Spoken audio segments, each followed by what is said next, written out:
আমাকে সভাপতি মনোনীত করেছেন। প্রায় 9টি উপজেলার অনেক সভাপতি এবং সাধারণ সম্পাদকগণ আমার অনুষ্ঠানে উপস্থিত ছিলেন। আমরা 28শে রমজানে পবিত্র ইফতার পার্টির মাধ্যমে যে অনুষ্ঠান আমাদের সাথে বলেন জানায় আপনি আশা করেন এই বৃক্ষরোপণ অভিযানটা কে পছন্দ করেন, কে এটার নাম কি? আপনার সামর্থ্য নাই, আপনি একটা কাজ করতে পারেন।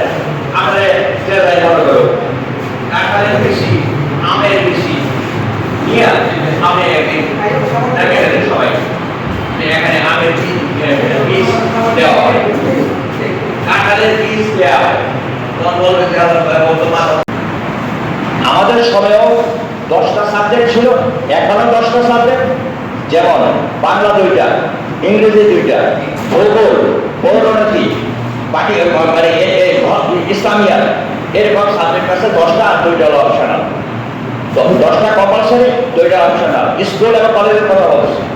এই 12টা সাবজেক্টের মধ্যে আমার জানা মতে এই 20 আর কিন্তু 46 বছরের মধ্যে আজ পর্যন্ত আমার জানা মতে কোন স্কুল কলেজের পাঠ্য বই নাই সাংবাদিকতার উপর। আপনাদেরকে মানে কথা কি ঠিক আছে? শুধু তাই না, পাঠ্য বইয়ের ভিতরে একটা পাঠ্যসূচি থাকে 2 পাতা, 4 পাতা, 3 পাতা, এইটাও নাই। তাহলে এই জিনিসও নাই, পাঠ্য বইও নাই, পাঠ্যসূচিও নাই। অর্থাৎ সাংবাদিকতার বিষয়ে স্কুল এবং কলেজে যেখানে আমাদের ডাল ভাত, যেখানে বৃত্তি লেখাপড়া কিছুই নাই, অথচ হাজার হাজার পত্রিকা, মিডিয়া, গণমাধ্যম। তাহলে আমি সাংবাদিকতা প্রত্যেকে শিখবো? ওই একটা প্রেস কাউন্সিল, একটা পিআইবি, আর বিশ্ববিদ্যালয় পর্যায়ে অনার্স মাস্টার্স। আমরা কি বিশ্ববিদ্যালয় পর্যায়ে আমাদের ফ্যামিলির সবাই কি অনার্স মাস্টার্স পাস?